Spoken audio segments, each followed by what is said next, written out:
Well, welcome back. It's very late 2019, in late December, and I'm going to be talking to you about an introduction to feedback or negative feedback.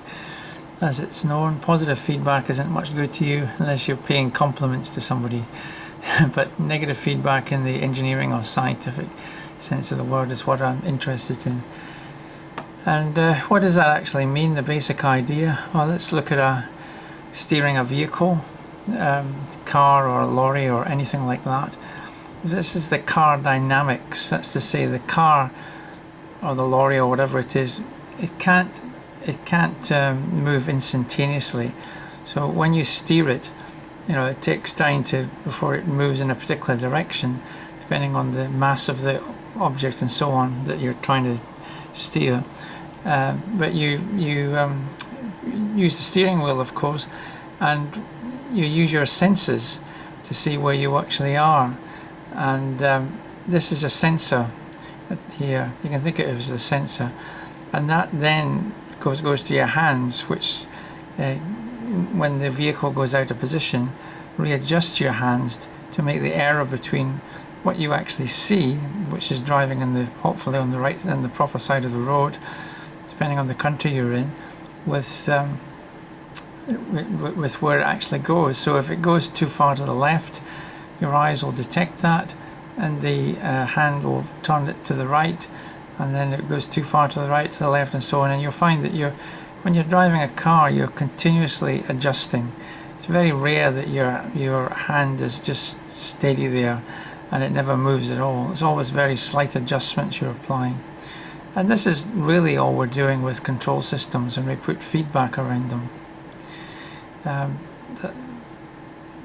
Let's move on a little bit.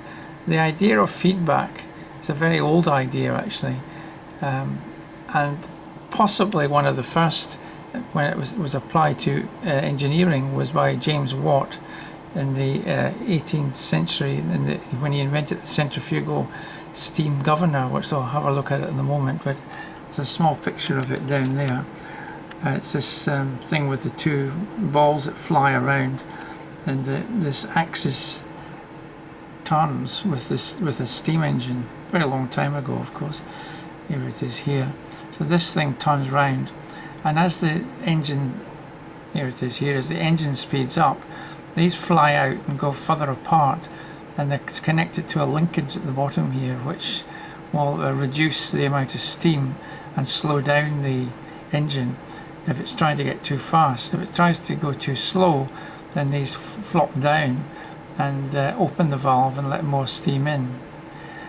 So this idea, James Watt, a famous inventor, of course, we use the unit of power after him to this day, had that idea, but I think he got the idea from windmills more previously. I'm going to have a look at the real thing on this YouTube by Eleanor, acknowledging it. Here's a really old steam engine. They were about this size, and you'll see over here there's the governor flying around here. So you get closer, you'll see it. You see these things flying around, and this is keeping the speed constant. So the importance of this is, if you're trying to pump water or something, which is what they were doing, and you suddenly had to pump a lot of water up out of a well or something, then the steam engine would slow down, and that's not what you want. You want it to speed up by having more steam.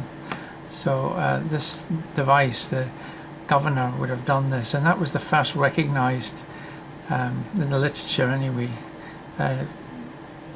control system, unless of course you look at much earlier examples of doors being opened and so on, automatic doors. But this is really the first example of proper feedback as we know it.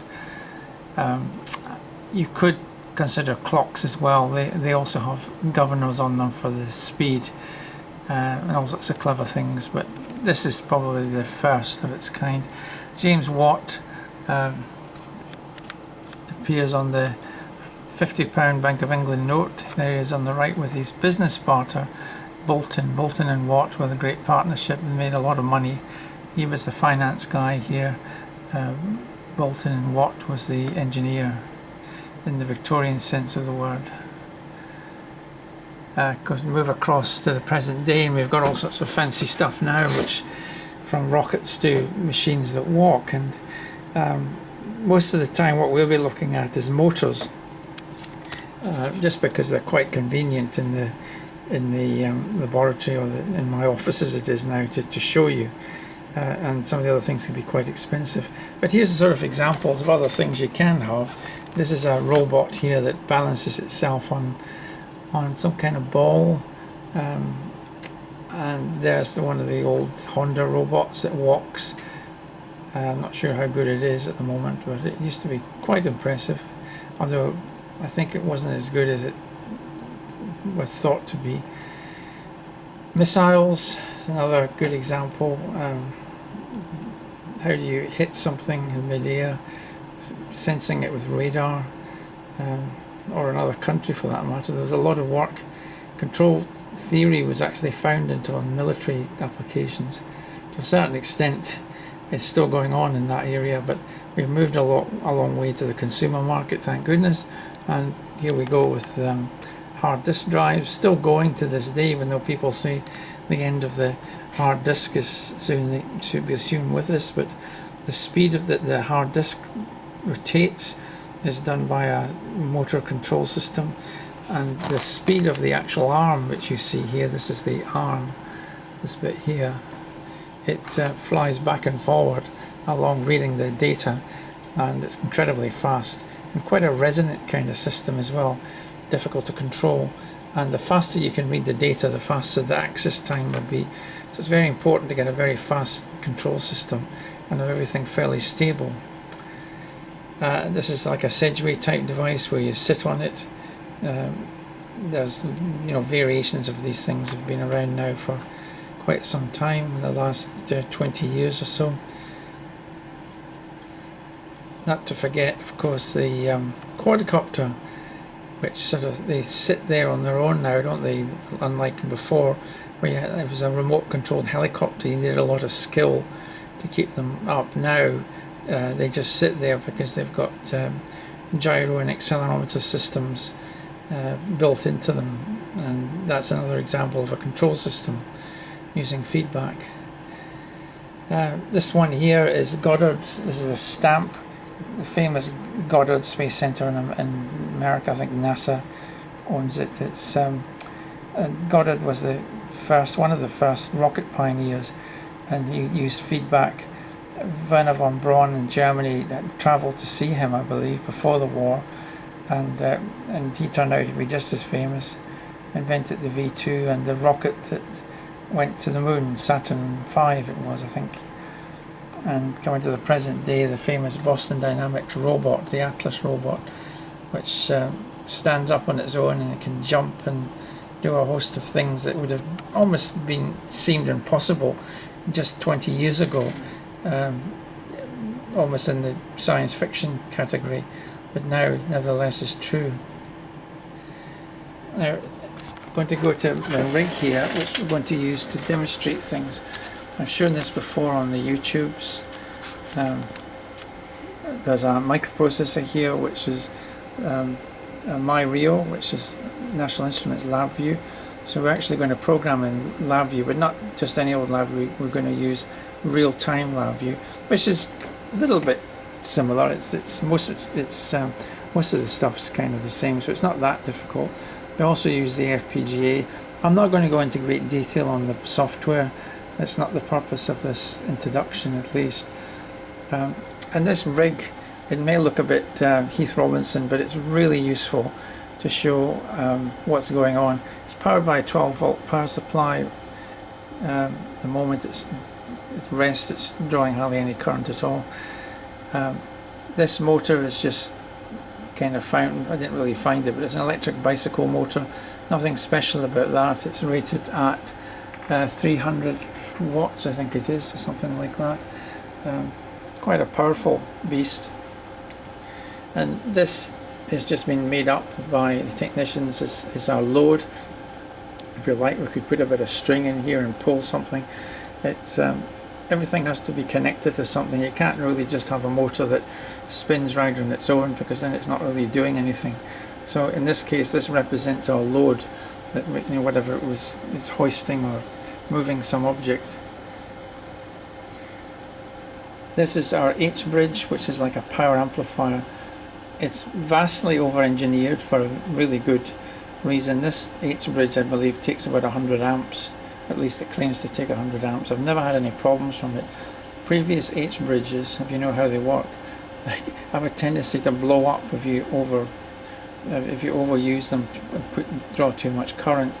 So although hopefully we'll not be running anything near 100 amps, nowhere near that, when we get into certain situations, we might be drawing a lot of current, and the smaller ones have a tendency to go up in smoke.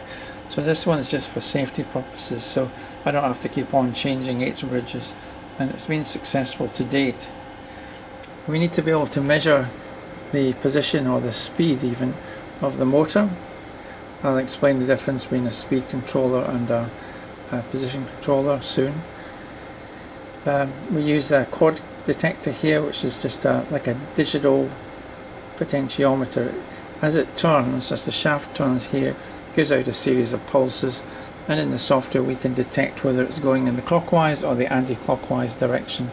And this one has got can be configured so that you get 4096 pulses in a revolution of the shaft.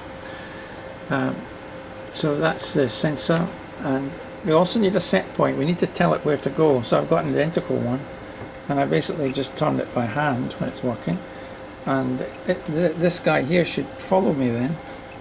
That would be what's called a servo. So that basically I'm sitting here, or I could be sitting a mile away or 100 miles away, and there's very fine control which I can just move with one finger, and this large piece of machinery over here would then turn round and move at my command. So this is the idea of, you know, control systems, remote control, where very little effort is going in here. That's a huge amount of power at the other end, and it's extremely accurate. And at least the point of the exercise is to be able to get the output, not the potentiometer, I was going to say potentiometer, but the measuring device here, which is a quad detector, to follow this one so that they track identically. And that's the basic idea. And we'll go on and do some experiments in a minute from that. The block diagram is here. We don't need to go into a huge amount of detail, but the left hand side is our quad detector, our input quad detector. The right hand side connected to the shaft is our output quad detector. We've got an inertia, that aluminium thing rotates. We've got a motor, it's a DC motor, an H bridge, and feedback. The feedback is it's got two wires, because it kind of needs to know whether it's going in forward or reverse position as it is. In the analog, you just had one output and a ground, of course. Okay, so without more ado, I think we need to have a look at some examples and how this works. Thank you. Now, with the setup here, of course, it's fully digital, which is the modern way to do things. But a lot of textbooks will start with analog control and teach that first, which is actually a good way to do it. But to do the demonstration, it's actually a bit better to use the digital method, because then we can use all sorts of fancy user interfaces and plot things easier than with an analog controller. An analog controller, you have to swap values of resistors and so on to make it work. So our controller is within the micro itself here, and our H bridge is basically just like a power amplifier as the equivalent. It's just switching pulse width modulation, and the pulse width modulation average value is like DC then, and that powers a motor, and it goes in reverse just by some simple logic of the bridge, where it reconnects the power supply the other way around, really. So that's easy to do, and it does it very quickly. Of course, when you select forward reverse, you don't know it's happening so fast. The other way to do it is to use a different type of pulse width modulation that's got positive and negative in it. That's another way to do it. But when we actually put feedback around it, when I do the demos that's coming up, this is what I'm actually going to be doing. I'm going to be taking our system, which is our motor. This is our motor and our amplifier. Let's just say the H-bridge is all included in this when I say system. And what we're measuring here is actually position or velocity. It doesn't really matter. The principle's the same. It'll usually be position. And we've got a set point or a desired input here. So when this, we put a certain angle in here, let's say 20 degrees, the output should go to 20 degrees. And it should follow it as quickly as possible. And hopefully there shouldn't be any error between the two. We take the output. Notice we subtract the two. This is negative feedback. And we get an error there. Now, that's a bit kind of boring. I mean, on its own, it's a good idea, but we've got to surely do more than that. And of course we do. We put a gain in here, and in the software, of course, it's just like a multiplier. We put a gain which we change the value of, and we can make it very small. If we make it very small, it's almost like a little bit like open loop, and then we can make the gain very, very big and see the effects and study the effects of that on the output. Does it improve matters if we change this gain, for example? Second thing we're going to do is we're going to put in parallel with this, notice it's in parallel, we're going to take the error, as well as feeding it through the gain which we had originally, we're going to put another term which is in parallel, which is the derivative of the gain, the error rather, and we're going to add it to the output. This is called proportional plus derivative action. It is a differentiator in the sense of the differentiator is on paper in mathematics. The only trouble is differentiators aren't very good in the amplifying noise in real systems, that is. So we normally have a little bit more than this in real life. We have a filter on the output here which filters this guy down a bit because it can excite resonances and things at high frequencies. So, but the basic principle is this, and you see this in a lot of textbooks, these two in parallel. And what we should find is that as we adjust the derivative part, so we're just adjusting how much derivative we get, just like we're adjusting how much gain, or this is called proportional as well. If we adjust this, we should find this as a stabilizing effect. We'll come to that. And finally, we can have an integration part. That's an integrator. That's like an op-amp integrator, or integration you do on paper again. It's a numerical version. And we have that in parallel with the differentiator and the gain, and so-called PID, or proportional integral derivative control, sometimes called a three-term controller. It's what you can get by with most systems. I'm not suggesting it's good for everything, but it's pretty good for a lot of applications in industry. PLC controllers can implement this quite easily. And what does the integrator part do? Well, again, we should be able to see with the demo, but what it does is a couple of things. It gets rid of any errors. If there's any steady state errors, because we want the output to follow the input, the output here to follow the input, so this error should go to 0. If there is any error though, this integrator takes care of it and zaps it. So the integrator gets rid of errors, the differentiator has a stabilizing influence, and the gain, well, it just sort of, as you'll see, it speeds up the system. As you increase the gain, the output goes faster. And so you want, as I say, the output to track the input no matter what the input's doing. It should track it perfectly. There is another way to do this rather than doing it in parallel. It's done more for electronic systems, where this is kind of complicated, having three things all added together like this, but nevertheless in software it's very easy to do, of course. And this is to put the controller terms in rather than having them in parallel here, we have them in series. Although I haven't actually shown the individual terms, they're in here, so you have various terms all cascaded one after the other in a series format, which is called cascade. And this is a little bit more professional, I would say, this approach, but you've got to be a little bit more careful what you're doing. you will end up with a similar kind of controller in the end. You can prove mathematically that they are very similar, and there's not a huge difference between the two. Okay. Well, this is the software that I'm using, which I've written myself. It's a user interface using LabVIEW, which is relatively straightforward once you get the hang of it. You may have seen it before in some other videos. It's written in this way so that I can gain access to all the variables very easily and change things.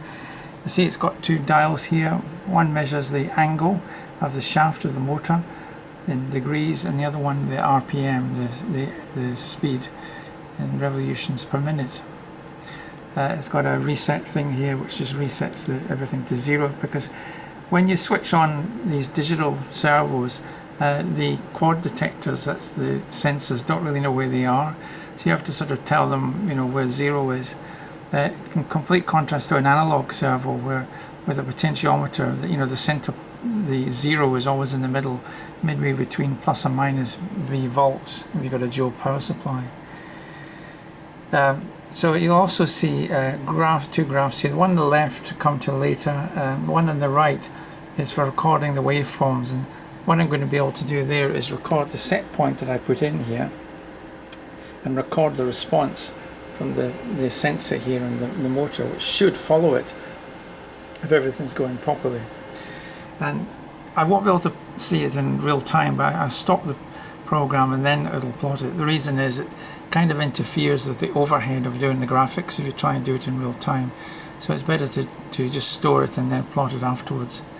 I've also got a means of putting in a software set point, which is a square wave, and it should follow the square wave. That's going to be useful to see as well. I can run it as a speed controller, and I'll show you how that runs. And basically what I do is I put a ramp into the system rather than a step. But of course I can put any arbitrary input I like with my hands through here in the set point. I can just put anything. I'm going to do that in a minute. So without any ado, let's just start it up. That's sort of sets it to 0. And now I'm going to turn this thing here, and you'll see that it is kind of following, but it's very sluggish. You see it's a little bit behind. It doesn't feel very tough either. When I move it, it can be moved, you know, like it's not it just does stop me doing it, but not very well. You can see there. Also watch when I stop it, the current goes up, which is what it should happen, of course. So I put feedback around it with a very low gain. This is sometimes called proportional control, but it's a very low amount of proportional gain. So you just put negative feedback around and a low amount of gain. Let's just see how good it is at tracking it with this very low value of gain. I'm going to put the recorder on here. I don't mean the video recorder, but the recorder on this thing. So now I'm recording. Now I'm going to take this and I'm just going to move it back and forward a few ways, and you know, not doing much really. And then I'm going to stop it, see what it comes up with. So there we go. So the red is the actual set point that I put in with my hand, and the response is the white one. And you'll see that it's sort of lagging behind, isn't it? And it's not quite, I mean, it's not too bad, but it's not following exactly by any means. There's an error. That's what we call the steady state error. And you can see, you know, I could vary it any way I wanted to really. But what I'm going to do now is I'm going to leave that alone and put a square wave. I'm going to reset it again and put a square wave in. I'll turn the record back, see how it responds to a square wave. Turn it on. I'll put it to like 50 degrees or something like that, so that it goes back and forward, or 50 units. And you can see it going back and forward now. The motor should be trying to follow it. See, it is going back and forward, following the square wave. Now I'm going to record it and see how good it is, because that's the only way to really thing. We'll put the record on. It'll do a few sweeps back and forward. It's a very low frequency of ½ a hertz. And stop it. Now there's an interesting thing. So you see now the red is the set point, which is the square wave, and the white is the response of the system, and you see there's a huge error there. and there's a steady state error there. That means a steady state error. It means when it's settled down here, there's a finite error between the red waveform, which is the set point, and what it's actually doing. So we call that a steady state error. There's also a transient. Well, of course, it's never going to follow exactly a transient, but there's a little tiny bit of overshoot. Not worried about that so much, but there's a big error. So the thing to do there is to turn the gain up. So we'll wind the gain up a little bit and see what that does. So I'm going to wind it up. And, turn it on first.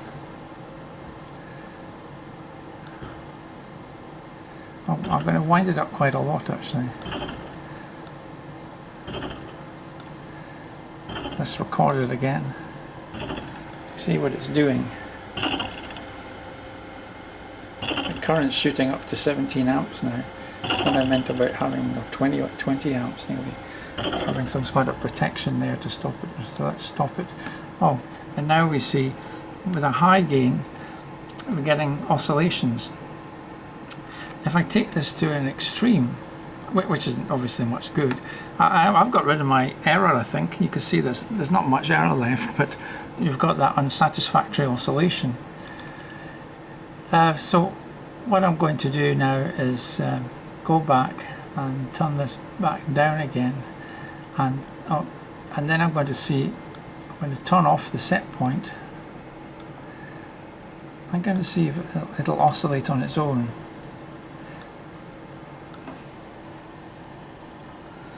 Still not high enough. I'm going to turn the gain up a bit more. It's easier with two hands. Oh, there it goes. I'm recording it. It's 22 amps. It's taking. Stop it. Oh, and look at that. Beautiful sine wave. And I should be able to actually measure that sine wave, but I've got a little bit of difficulty from measuring. Oh, there it is there, I think. It's just the scale. It's a bit off the... This is a spectrum analyzer here I've got on the left hand side, which I put in. I'm going to set it for something like 20. Ah, there we go. So this spectrum analyzer on the left hand side is measuring the frequency of that to save me having to sort of measure it on the scale. It has got proper calibration, but you know, like an oscilloscope. But yeah, I can see it's between 20 and 24. It's about 22 hertz or something that's oscillating at. And you notice it is like an oscillator. In fact, this is how oscillators were made. Not, of course, with mechanical systems, but with electronic systems. You just basically put feedback around and wind the gain up and it'll oscillate. So the first thing you learn about feedback is that it causes oscillation, and here we have it. So anytime you hear me talking about it's oscillating, this is exactly what it means. Let's just turn it on again and watch it oscillate rather than on the graph. I'll save it here. And there it is, off it goes. So that's what I mean when I say it oscillates. It also means the same as it's going unstable. I better turn it off. I always get a bit worried when it does that, because you're always in some kind of danger because you're drawing a lot of current, but we should be alright here. So that's what happens when you put the gain too high. So obviously gain too low is an error, gain too high oscillates. So of course you might want to decide, let's just stick it somewhere in the middle, and we'll come back to that later. But in the meantime, the other thing we can do is we can look at its robustness, if you like, to a disturbance. So what I'm going to do is, that's it back working as a servo now.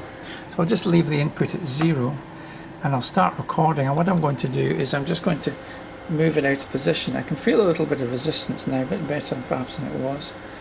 Maybe the gain's a little bit higher, and let's just see what that looks like.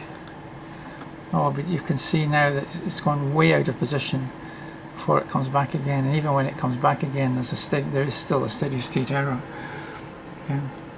So it's not really rejecting a disturbance because you could feel the resistance when I had it on there. So a control system, one of the properties of a good control system, a good servo, is that it should reject any disturbances, like they weren't even there. Within limit, of course. You see the current going up again as I do this. It's only 1 amp, not too worried about that. You can see a similar thing if we put a ramp input. If we put a ramp input over here, we can do that. What we get is a speed controller. So the position starts going round and round and round, like some weird sci-fi movie where the time's going forward or something.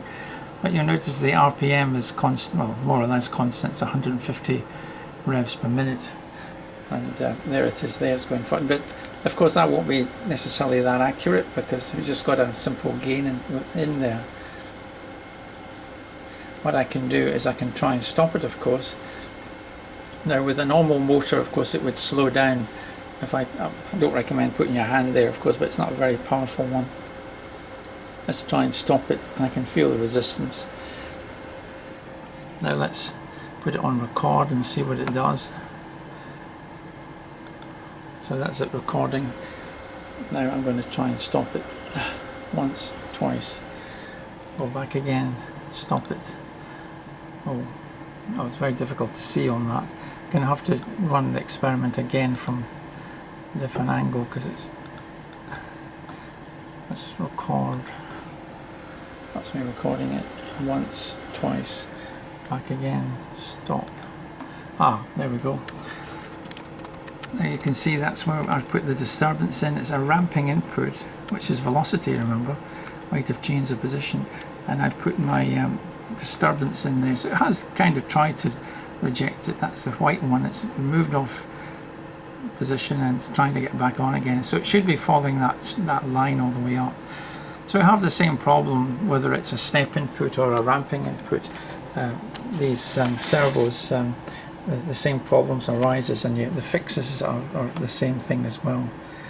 But it is interesting here that we can in fact run our servo as a speed controller, which is something I haven't really seen. You don't see in traditional servos because the potentiometers, this isn't a potential, it's a quad detector, but in an analog system with potentiometer won't run past, I don't know, even 180 degrees, even if you're lucky.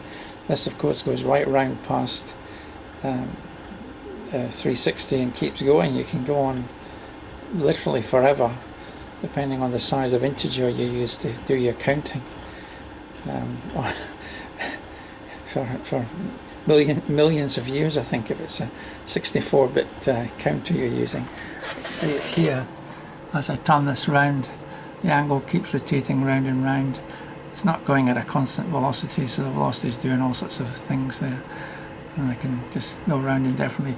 I can tell it to reset again with here to tell it that's 0. I'll go back to 0 again. So that's feedback with a small amount of gain, and what it does, it's not the answer to our problems. So instead what we try and do is we put in this extra term which is called a derivative term, which should try and stabilize it. So what I'm going to do is increase the turn off record first of all. Increase the proportional part until it really begins to start oscillating.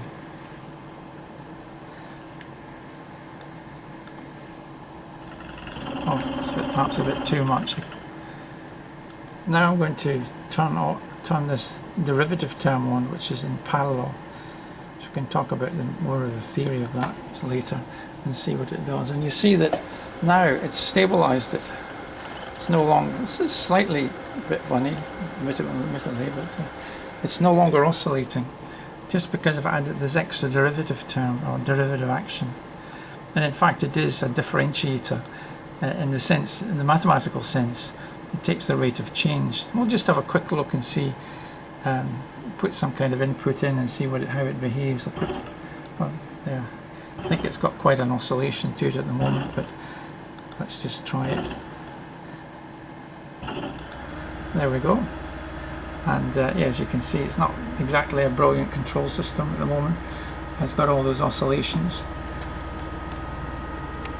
But usually when you have something like that, it's a good starting point that it's beginning to work, and that's when you use your theoretical knowledge to try and improve it.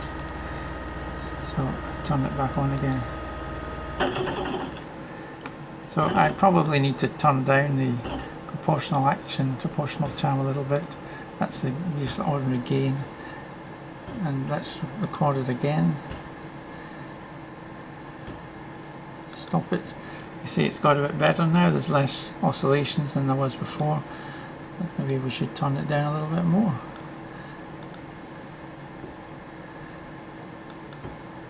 That sounds good. Still got quite an overshoot, but and it hasn't, you notice, got rid of the error in the steady state. Derivative action doesn't do that. In order to get rid of the derivative action, you need to put yet another term. In order to get rid of the error, beg your pardon, we need to do another thing. We need to put an integrator in there as well, which I haven't done, but I'm going to do very soon. And then we'll have a proportional part, a derivative part, and an integral part, or proportional, integral, and derivative, or PID, hence the name PID controller.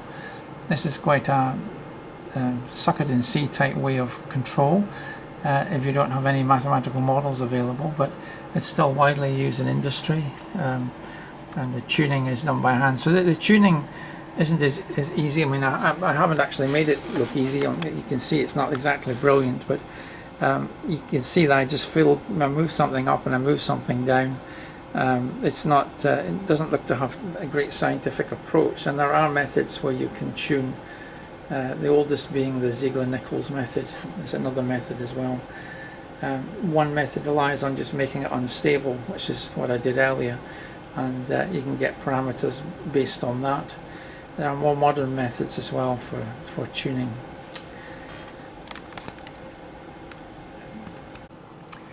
Now I've added a third control, which is the I part of our integrator.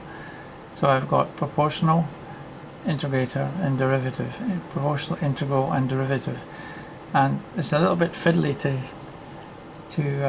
tune them, but I've got some kind of working thing now, and I'm going to show you the advantages. So I'll just turn it on to begin with, and just show you it working. It's not bad actually. That's the output falling, and if I try and stop it here, it's got bit of give on it. It's not brilliant, but it's not bad at all. It's much better than it was before. Probably could be doing a little bit more integral action, and that really stops the rejects your disturbances. But if we put in an arbitrary input, let's put this in and just arbitrarily move it around, and then we'll just see how it tracked that. There you go, and you can see it pretty damn good actually, the input and the output right on top of one another. The other test, of course, is we can put a square wave in, put it in there somewhere, and that should give us a classical type. Let's see what it does. Oh, stop it. Ah, there we go. And that's pretty good as well. There's a little bit perhaps more overshoot than I would have wanted, but it's not really too bad. And as I say, you can adjust this quite a lot and spend a long time doing this.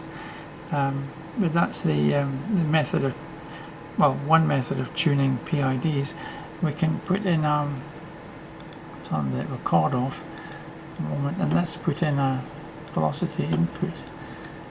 So now it's going, oh, it's also got the, I don't want that, it's also had a square wave on top of it. So now it's got a velocity input.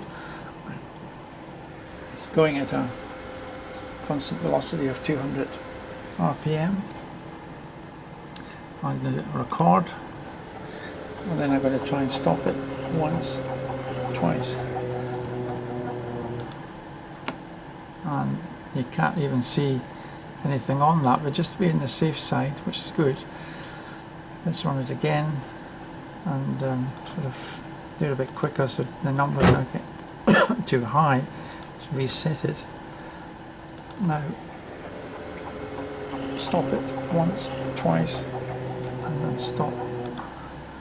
You can see where I've tried to do it here, but you can barely see it having any effect at all, and that's how it should be. It's rejected my disturbance claims there. I tried to push it off velocity, and it's just rejected it completely, and it's got a straight line as it should be. I just can't see it on that graph there.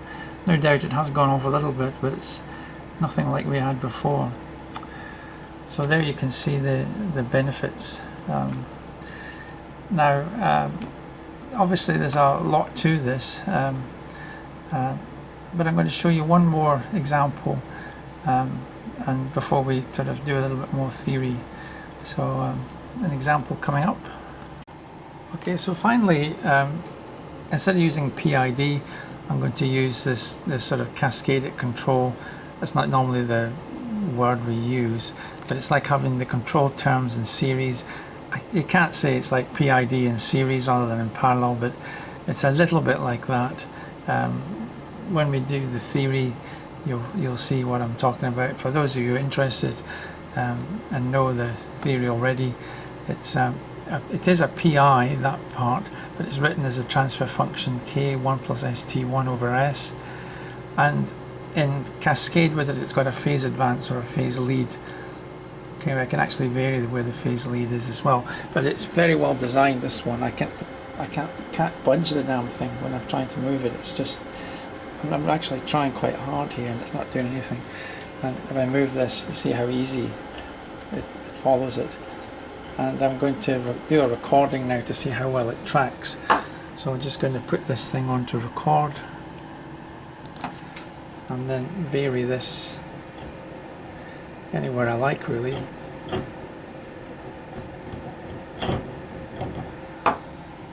And see what happens. There we go.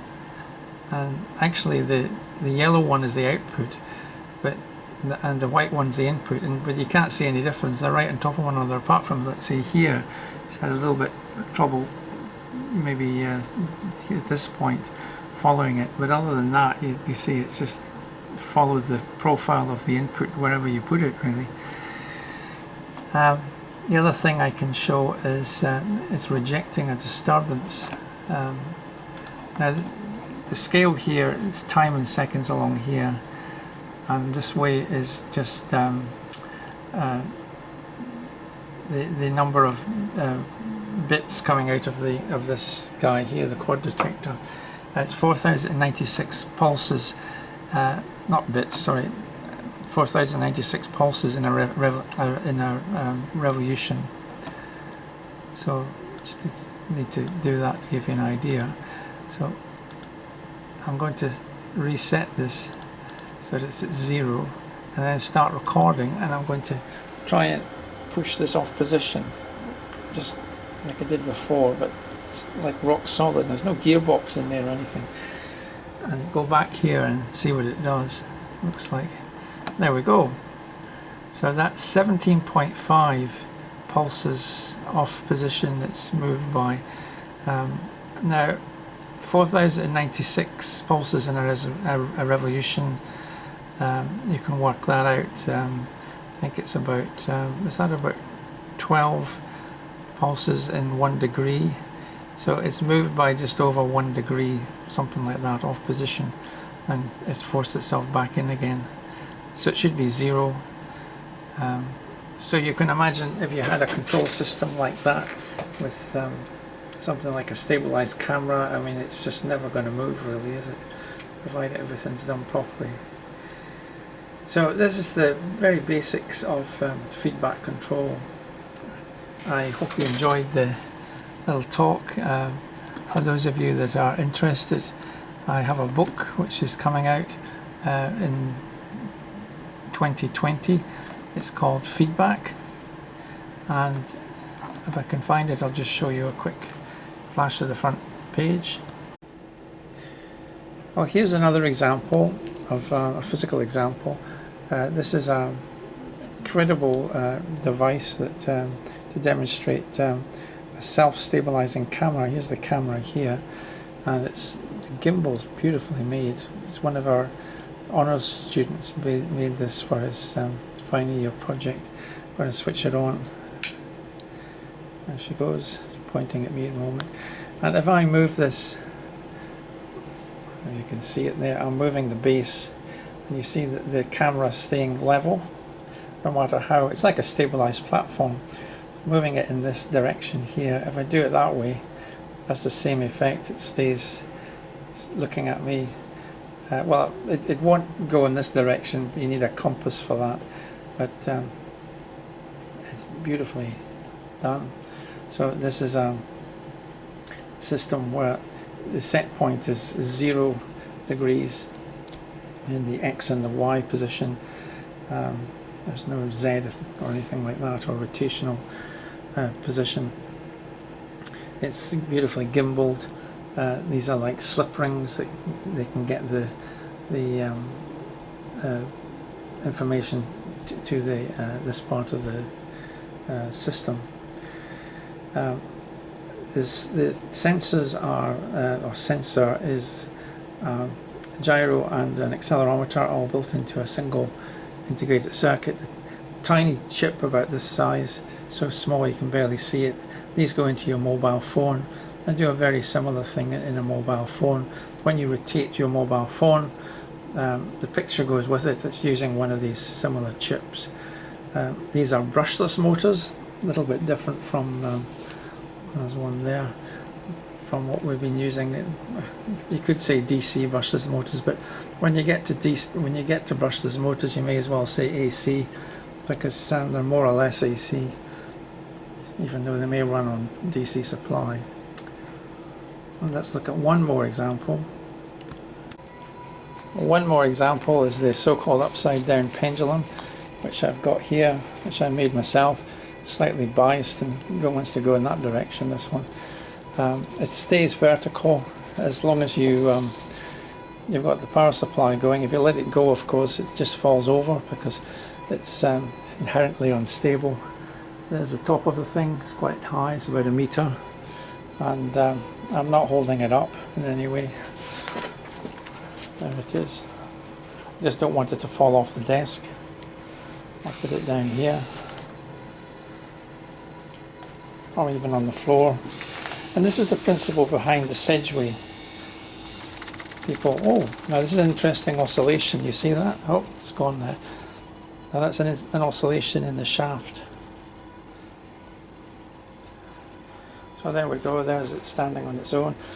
The Sedgway that you ride on, or self-balancing robots and so on, use similar principles.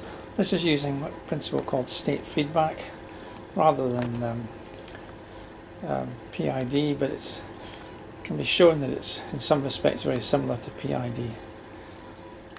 It's not got control over the X position, so I can't really steer it. It just stands there balancing on its own. But that's another example of feedback and how you can maintain stability of something that's totally unstable.